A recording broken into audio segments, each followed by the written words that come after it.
em sua casa, para adorarmos Ele na beleza de sua santidade, para aprendermos mais dele. Quero aqui agradecer ao nosso co-pastor, grande amigo, e estamos aqui, irmãos. Esses dias estive trabalhando dobrado, trabalhando à noite, trabalhando lá em casa, fazendo alguns trabalhos lá de construção, mas graças a Deus a primeira fase passou. Agora tem uma outra que é mais para frente. E convido os irmãos para que abram suas Bíblias. Alguns irmãos que orem em meu favor, orem em favor da minha família. Domingo fui convocado para trabalhar, e um horário diferenciado do meu, das 22 às 6 da manhã. Passei por aqui domingo à noite, cultuei mais ou menos 1h20 com os irmãos e fui, aqui no Cambuci. Livro de Romanos, Novo Testamento, livro de Romanos, capítulo de número 12.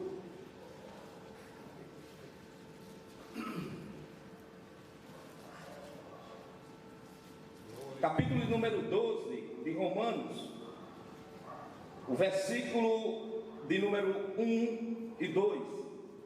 Muitas das vezes a gente diz assim, uma passagem bem conhecida, mas, irmãos, por mais conhecida que seja, ela não perde o valor, ela não perde a autoridade, ela não perde a inerrância, ela não perde o poder. É sempre a palavra de Deus, e sempre Deus fala conosco através dela, seja aquela que se menciona bastante ou não, mas Deus, ele fala conosco.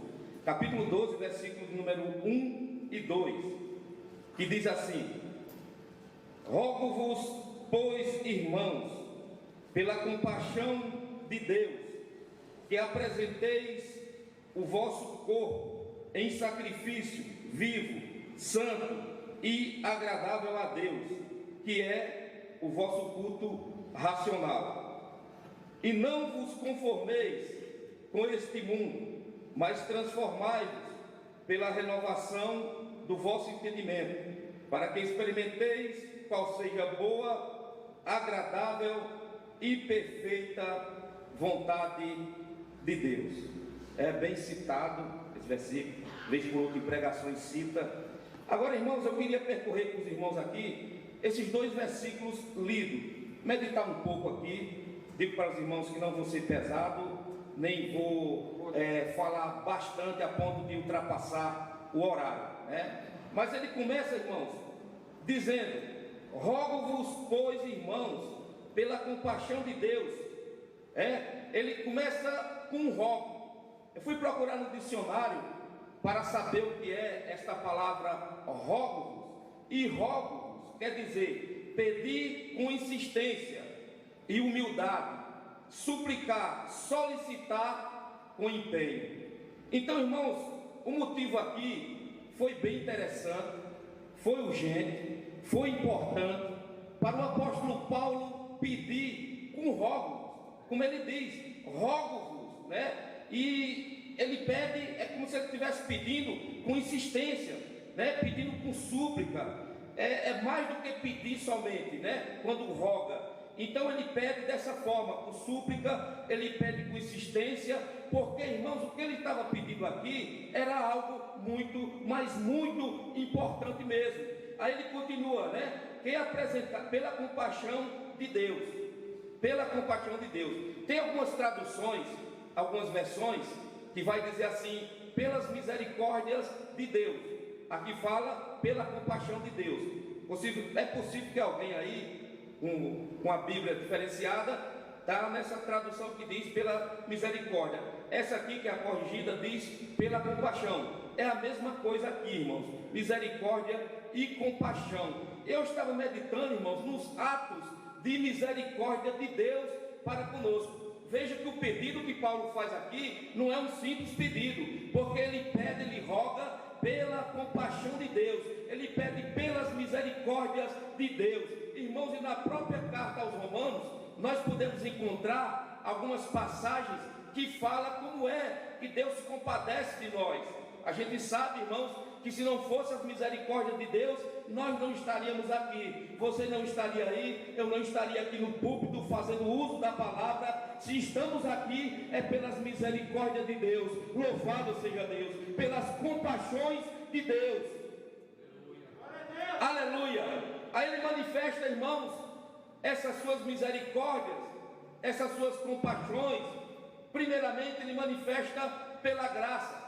A gente pode ver lá em Romanos, mesmo livro aqui, no capítulo de número 5 e o versículo de número 21, ele diz o seguinte, capítulo 5, versículo de número 21, para que assim como o pecado reinou na morte, também a graça reinasse pela justiça para a vida eterna por Jesus Cristo, nosso Senhor. Ele fala aqui dois atos de misericórdia de Deus. Ele fala a justiça e ele fala a graça. Se a gente for, irmãos, para Romanos, capítulo 5 e o versículo 8, a gente vai ver que uma outra forma de Deus ele manifestar as suas misericórdias é também através do amor dele. Romanos capítulo 5 e o versículo de número 8. Eu gosto de pregar assim, irmãos, percorrendo a Bíblia. Eu gosto assim. Eu sei que Deus usa cada um de uma forma, cada um é usado de uma forma. Eu sempre costumo falar, o dentista, quando a gente chega lá para fazer um tratamento, ele tem vários instrumentos que é utilizado pelas mãos dele ali, e ele faz um bom uso, né? Tem aquele que faz o barulhinho, tem um outro que é uma mangueirinha que já coloca aqui, e tem um outro que ele raspa, tem um alicate, ele tem vários instrumentos. Na mão do dentista, irmãos, ele usa e deixa o dente novinho, perfeito, né? Deixa tudo, e nas mãos de Deus, não importa, muitas das vezes a pessoa tem uma forma diferenciada, né? É usado de outra forma, e é assim que Deus faz. Deus usa a cada um, irmãos, como quer, da forma que Ele quer. Eu sempre digo, eu não imito ninguém, não engrosso minha fala. Tem gente que parece que quando está falando, parece que coloca, quando está conversando pessoalmente, está normal, mas parece que quando está falando aqui, tem uma batata quente na boca, ou fica diferenciado, a gente percebe, né, que fica uma coisa meio, não, mas cada um tem seu estilo, e o meu estilo é assim, então no versículo de número, Romanos capítulo 4, versículos 7 e 8, uma outra forma de Deus demonstrar misericórdia, capítulo 4, versículo de número 7 e 8, que é através do perdão, que ele diz assim: bem-aventurado aqueles cujas as maldades são perdoadas e cujos pecados são cobertos. Versículo 8: bem-aventurado o homem a quem o Senhor não imputa pecado. Então Deus ele se manifesta através das misericórdias dele com justiça, ele se manifesta através da misericórdia dele com amor, ele se manifesta através das misericórdias dele com graça. Louvado seja Deus, é assim que ele se manifesta. Mas irmãos, dando continuidade aqui, rogo-vos, pois irmãos, pela compaixão de Deus, que apresenteis o vosso corpo. Interessante aqui que ele está falando para uma igreja, mas ele usa aqui o singular. Ele diz assim: apresenteis o vosso corpo em sacrifício vivo, santo e agradável a Deus, que é o vosso culto racional. Irmãos, aqui ele faz um paralelo entre o culto do Antigo Testamento e o culto da Nova Aliança. No Antigo Testamento, a gente sabe que era apresentado sacrifícios.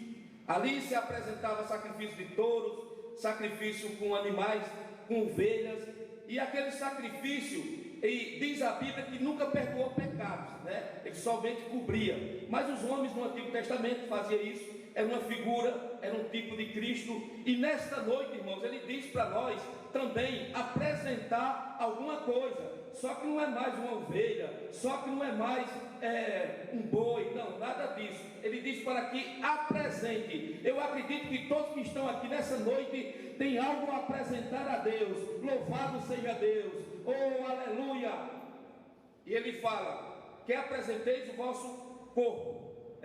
Irmãos, quando ele fala corpo aqui, corpo na Bíblia tem vários sentidos, mas quando ele diz aqui apresenteis o vosso corpo, ele está falando de quê? Ele está falando da pessoa apresentar todo o seu ser. A Bíblia diz lá em 1 Tessalonicenses, no capítulo 5 e o versículo 23, todo o teu espírito, alma e corpo seja guardado de forma irrepreensível para a vinda do Senhor. Irmãos, existe um ditado por aí, de que Deus ele só quer o coração. Não, Deus ele quer todo o nosso ser. Louvado seja Deus. Ele não quer somente o coração. Mas infelizmente tem muitas pessoas aí, irmãos, agindo de tudo quanto é jeito e dizendo que Deus só quer o coração. Tem pessoas que elas se vestem de toda maneira. Não, Deus só quer o coração. Tem pessoas que fazem muitas coisas erradas, mas diz assim, não, mas Deus só quer o coração. Deus quer o nosso ser por completo. Louvado seja Deus. A transformação que Ele faz em nossas vidas, Ele começa por um interior, irmãos, porque diz a Bíblia que aquele que crê em mim, disse Jesus, como diz as Escrituras, rios de águas vivas correrão do seu interior. Ele faz uma transformação dentro, mas Ele faz também uma transformação do lado de fora. Louvado seja Deus. Porque, irmãos, não adianta também a pessoa mostrar uma transformação por fora sem que por dentro ele esteja transformado. Jesus chamou os fariseus de sepulcro caiados, dizendo assim, olha, vocês são bonitos por fora, mas por dentro vocês são igual sepulcro caiado. E tem muita gente que quer expor uma coisa quando na verdade ele não é. É por isso, irmãos, que temos que apresentar a Deus todo o nosso ser, toda a nossa vida. Louvado seja Deus.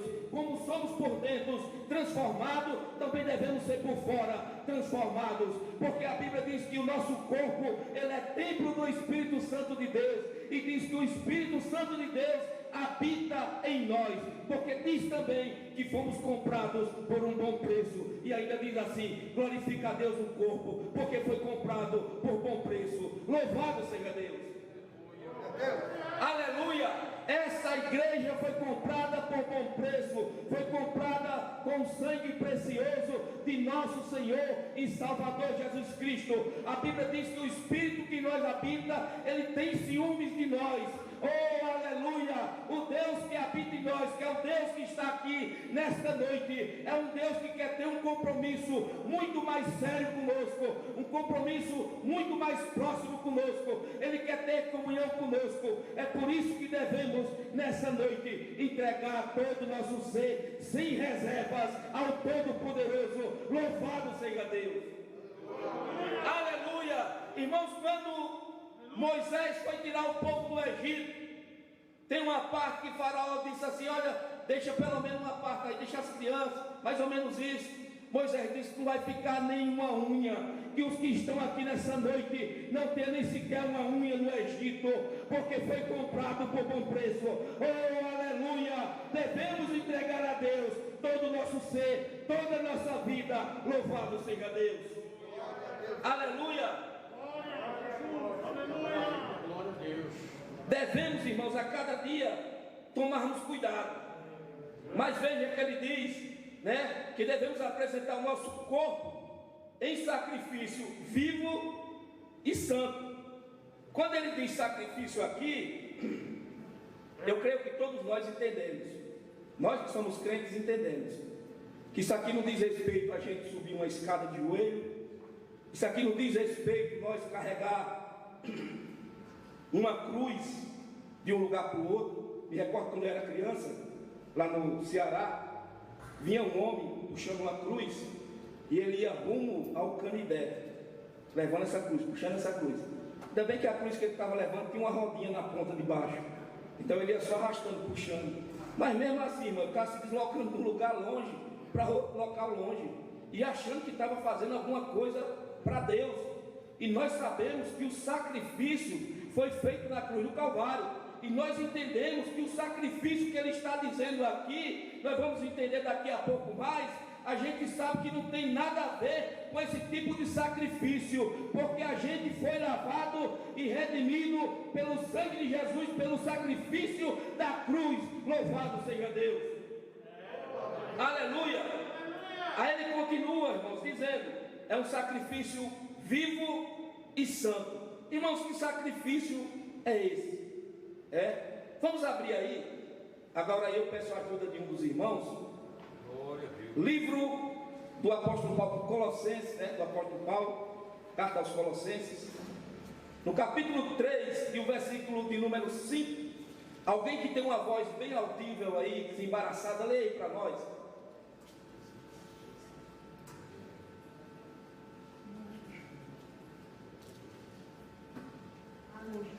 Aleluia, louvado seja Deus. É culto de doutrina, né, irmãos? A gente tem, é bom participar. Pode ler aí, 3 e 5 de Colossenses. 3. Mortificai, pois, os vossos membros que estão sobre a terra, a prostituição, a impureza, o apetite desordenado, a vil concupiscência, a avareza e a idolatria, pelas quais vem a ira de Deus sobre os filhos da desobediência, as quais também em outro tempo andaste quando viveis nelas, mas agora despojai-vos também de tudo, da ira, da cólera, da malícia, da maledicência, das palavras torpes da vossa boca. Amém. Veja aí, irmãos, ele diz que devemos mortificar o nosso corpo. E veja que ele entra em detalhe, né? Ele diz a prostituição, ele fala até o apetite desordenado. Aquela pessoa que está comendo aqui, irmãos, é aquela coisa, né? Tem gente que vai nos lugares, nas festas, leva até tapué e está comendo, e está com medo que a comida se acabe. Isso é o apetite desordenado. É lógico que tem uns que comem mais do que outros um pouco, né? Eu, por exemplo, provavelmente como um pouco mais. Mas o apetite desordenado é você comer agora como se não tivesse mais comida no mundo. E vai com tudo, e aquela coisa toda, e aquele negócio todo. Eu conheço uma pessoa que em algum churrasco me enche o prato. Aí depois fala, eu não estou, vou guardar para comer depois, não estou mais. Como é que pode? A pessoa encher um prato e depois perceber, fala assim, vai de leve, a mesa está aí, as coisas estão aí, toma um pouquinho, depois vai pega um pouquinho mais.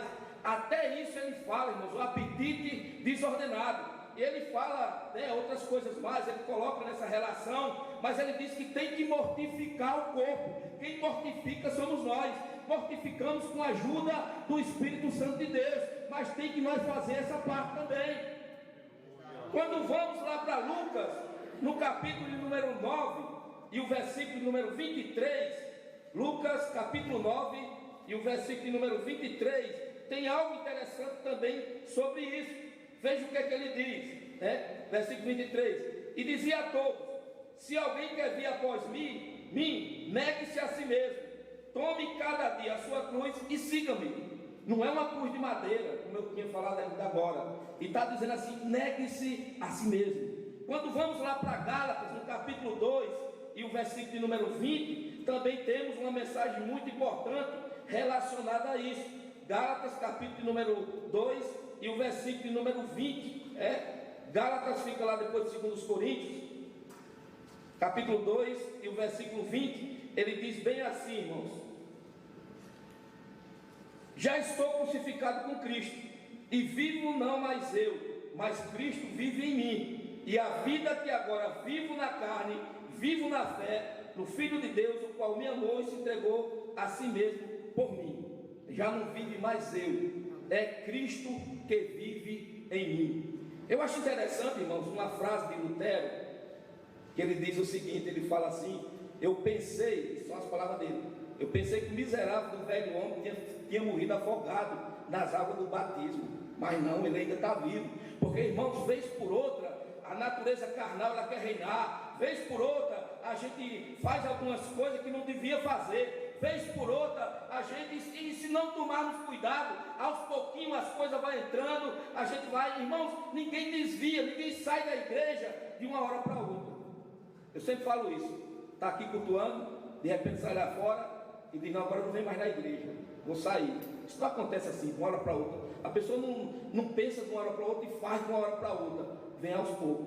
A pessoa começa a namorar o mundo, começa a achar o mundo interessante, algumas mensagens subliminar vai entrando no subconsciente, e a pessoa começa a mudar alguma coisa, vai mudando, daqui a pouco já está totalmente fora. Irmãos, mas continuando aqui, as horas se passam, e eu falei que não ia ser pesado os irmãos, ele diz aqui, Rogo-vos, pois, vou ler de novo, pela compaixão de Deus, que apresentai o vosso corpo em sacrifício vivo, santo e agradável a Deus, que é o vosso culto racional. Olhe bem, a parte final, né? E agradável a Deus, mas ele fala aqui, que apresenteis o vosso corpo em sacrifício vivo, santo e agradável a Deus, que é o vosso culto racional. Olha só, então, uma coisa. Eu pensei por muito tempo que o culto racional era aquele culto que eu pensei que o que estava falando aqui, o que está dizendo aqui, fosse o culto racional no sentido da gente cultuar aqui com entendimento. Estamos cultuando, né, tudo bem elaboradozinho, cantozinho da harpa, depois vem a pessoa prega, né, não tem nada bagunçado, diferente de alguns lugares onde começa tarde e termina tarde. E eu pensava que aqui estava falando disso. Não. Olha só uma coisa, não é que o culto não deva ser racional. O culto tem que ser racional. A Bíblia diz que tem que se cantar com entendimento. A Bíblia diz que tem que ter ordem e decência. Quando diz que tem que ter ordem e decência, é porque se pensou antes, se proclamou como fazer ordem e decência. O que eu estou dizendo é que aqui, exatamente aqui, o culto racional não é isso. Eu vou fazer a leitura de novo, os irmãos compreenderão. Veja bem, rogo-vos, pois, irmãos, pela compaixão de Deus, que apresentais o vosso corpo em sacrifício vivo e santo e agradável a Deus, que é o vosso culto racional. O que é que está dizendo aqui? O que está dizendo aqui é que apresentar o corpo em sacrifício vivo e santo e agradável a Deus é que é o culto racional. Aqui nesse versículo, isso é o culto racional. Sabe por quê, irmão? Porque não adianta nada a gente servir a Deus somente aqui dentro. Tem muita gente que faz assim, né? Aqui dentro ele pula mais alto, aqui dentro ele grita mais alto, aqui dentro ele prega bonito, aqui dentro ele sabe falar, aqui dentro, mas quando sai dali para lá, pronto, irmãos, é um mau pai de família, é um mau patrão, quer dizer, é um mau patrão, é um mau funcionário. Então não tem nada com que a gente olha e vê aqui dentro. O culto racional que está falando aqui é isso. Porque não adianta nada, irmãos, servirmos a Deus somente dentro da igreja e lá fora andarmos totalmente diferente. O que adianta é servir a Deus, irmãos, em todo lugar. Louvado seja Deus aonde quer que a gente vá. Vez por outra não, quase sempre. O nosso pastor aqui, ele fala uma coisa interessante. Ele fala uma coisa bem interessante. Ele fala assim, quando está terminando o culto, ele fala assim, vamos colocar uma vírgula. Ou seja, está dizendo que não acabou. Acabou a reunião, mas o culto continua. Como é que o culto continua? Com as nossas vidas. Quando ele diz coloca uma vírgula, é porque o culto continua. A nossa vida, irmãos, tem que ser um culto constante a Deus. Isso não é pela forma como a gente se porta, pela forma como a gente entra em determinados locais, pela forma como a gente se relaciona com a família, pela forma como a gente se relaciona com o pai, com a mãe, pela forma como a gente se relaciona na faculdade, como a gente se relaciona na rua, em qualquer lugar. As pessoas têm que olhar e têm que ver que realmente existe uma mudança, tem que ver que realmente, irmão, a gente foi mudado. E para fechar, veja que ele diz assim, olha, para fechar, o versículo de número 2: e não vos conformeis com este mundo, mas transformai-vos pela renovação do vosso entendimento. Aí ele fala, e não vos conformeis com o mundo. O que é conformar aqui, irmãos? Conformar aqui é criar forma do mundo, sabe? É a forma do mundo. Ele diz, não se conforme não com o mundo, ou seja diferente, não seja igual ao mundo não. Irmãos, infelizmente hoje tem muita gente dizendo que é crente, e quando você vê, irmãos, as pessoas não têm testemunho nenhum de que serve a Deus. Porque parece que ficou bonito ser crente, dizer que é cristão, dizer que é evangélico, mas a gente vê que em muitas pessoas não existe mudança de vida. Mas eu acredito que os que estão aqui nessa noite, louvado seja Deus, são pessoas transformadas, são pessoas que vivem o evangelho de Jesus Cristo, são pessoas que oferecem a Deus um culto racional. Aleluia! Aí ele diz assim: transformai-vos pela renovação do vosso entendimento. Irmãos, tem muita gente, aí volta aqui na questão de ser racional. Tem muita gente que não raciocina e pensa que o raciocínio fica para segundo plano. Não, irmãos. Em primeiro lugar, a questão racional. Veja que se você colocar a parte emocional na frente, o sentimento na frente e a razão depois, vai dar coisa errada.